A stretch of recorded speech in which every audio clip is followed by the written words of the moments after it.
My Lord and my God, I firmly believe that you are here, that you see me, that you hear me. I adore you with profound reverence. I ask you for pardon of my sins and grace to make this time of prayer fruitful. My Mother Immaculate, Saint Joseph, my Father and Lord, my guardian angel, intercede for me. Well, at this time of year, at least in the northern hemisphere, nature is bursting out everywhere.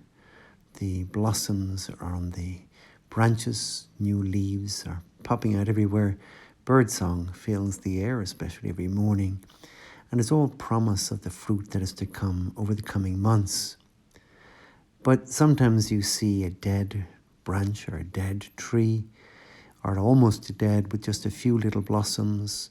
The branches are kind of dried up, and you see there's no real life in there, and it won't produce much fruit later in the summer and autumn. And it's always a little bit sad to see that. Well, in today's gospel, you, Lord, speak about vines and their branches. It's very famous, and it's a very famous analogy that Jesus uses, comparing us and a relationship with you, Jesus, to the relationship between a branch and the vine, or the trunk, we might say, that it is bound to.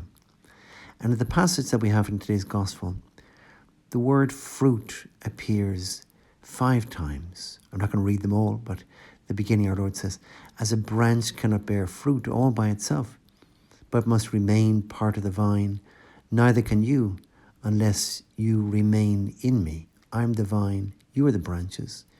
Whoever remains in me, with me and him, bears fruit in plenty. For cut off from me, you can do nothing. And what this reminds certainly me about is that you, Lord, have created me and all of us to have a very fruitful life. None of us was created not to be fruitful. And in fact, in the passage that we have today, Jesus says, "It is to the glory of my Father that you should bear much fruit." That's very nice to hear that coming from our Lord. And when our Lord says, you, think of yourself. It is to the glory of my Father that you should bear much fruit. We could ask ourselves, what are these fruits, Lord, that we are going to bear, we should bear? Well, I think these fruits are all the good that we can do in the course of our lives, from the very beginning of our lives right till our last breath. We can do so much good. Well, you know that I like etymologies, and the etymology of the word fruit is kind of interesting. It comes from the Latin word frui, which means to enjoy or to use. And looking at that to use version of fruit or frui is kind of very, useful. Our lives are meant to be very useful to others. That's another way of saying we are meant to be very fruitful. The great fruit of our life is to be very useful, that others can use us, or that we are of great use to others. Recently, I was speaking to somebody who attended the funeral of this young English/Spanish fellow, Pedro Ballester, who died a few years ago. If he'd lived, he would have turned 30 later on this month, on the 22nd of May. Well, his cause of canonization has begun, and he may well be someday a canonized saint. I certainly hope so. He was very cheerful. I met him myself. I spent a couple of weeks with him. And he had, people say, a great gift of friendship. And I think that's very true. But I think also you could say that he had the great gift of making his life very useful, even though it was quite short, because he died, 9 years ago, at the age of 21. But this person I was talking to was at his funeral in Manchester, I think. And he said that there were many people who turned up the funeral whom he had never seen, and many of the others who were friends of Pedro Ballester didn't know at all. But these were people who got to know that Pedro had died and wanted to go to the funeral because, in one way or another, young Pedro had been very useful to them. He'd helped them in very practical ways. One was a lady who he'd come across, and she was coming home. I'm afraid I forget the whole ins and outs of the story, but she was heading home really heavy burdened, literally with her shopping or something, and he asked if he could help her, and he helped carry up her shopping, I think, to her apartment. And he was limping. She noticed that he was limping, and of course this was the cancer. He was suffering quite a lot. And she asked him, "Are you okay?" And he made nothing of it, made light of it. Only afterwards that she realized that he had cancer and he was in a very bad way. And yet he wanted to be of great use to this woman. He saw that she needed this. This person also said that nurses turned up at the funeral, and they had quite often asked him to cheer up other people in the ward, the cancer ward, where he was being treated. And sometimes there were other young men like him who were facing a very, very tough treatment and perhaps death even. And they asked Pedro to help those young men by chatting to them and cheering them up and encouraging them. Something he did very, very well, which was of great, if we can put it this way, of great use to the nurses, but of course even of greater use to his fellow sufferers of cancer. Others he had brought back to the sacraments after they had lost their faith. So I think this is an example of, a very practical example of a very useful life, if we can put a word. The word isn't great, but you know what I mean. It's a very useful life. His short life had been tremendously useful in very practical ways to so many people. And that, I think, is why he will be canonized a saint someday.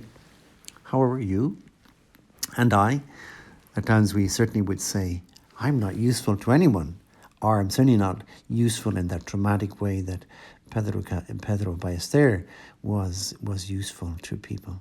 I think we all feel like this, at least at times. And we'd love our lives to be very useful. And so the question then comes up, how can I become useful? What is the secret to becoming useful?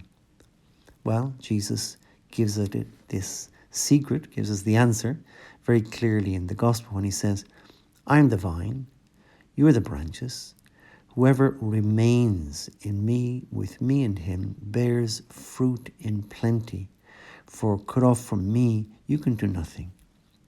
This is so important. In a way, when we look at somebody like Pedro Ballester, any of the saints who were so useful in the courses of their lives, whether long or short, the answer is always the same. In a way, it wasn't them who was being useful. It was Jesus himself being useful through them. And so that's why our Lord says, cut off from me, you can do nothing. Because of yourself, of your own strength, you can do, well, not even, Jesus doesn't say not much. Jesus says nothing, which is pretty kind of dramatic. Nothing, you can do nothing. So our fruits come from being closely united to Jesus, remaining in him. And I think there's 3, maybe 4 kind of really remaining moments of our lives, remaining actions. The very first one is prayer. Because just being with God, talking with him, we draw life from Christ by just talking to him. The second remaining thing that we can do, and very important, is to be recharged, especially by the Eucharist, being in front of the Eucharist in a tabernacle, but especially receiving Jesus in the Eucharist. In this, we're very like our mobile phones, which we're very conscious. We all have the little icon in the corner of our mobile phone showing us that the battery is growing low and it's down at 20%, and I'm beginning to get anxious about how much power I've left. Well, we have to plug into Jesus, to the Eucharist. And the last one is confession. When the connection is getting a bit weak or has been broken, we renew that connection through confession. The other one actually is that I was thinking of was aspirations. These are little prayers, tiny one-line prayers. We can even make them up, that we say during the course of the day. And all these kind of recharge us or renew the connection in a tiny little way through the course of the day. Through these remaining moments, we could call them, we're becoming the kind of person who's trying to be of use to others. In other words, Jesus is being of use to others through us. I give you thanks, my God, for the good resolutions, affections, and inspirations you have communicated to me in this meditation. I ask you for help to put them into effect. My Mother Immaculate, Saint Joseph, my Father and Lord, my guardian angel, intercede for me.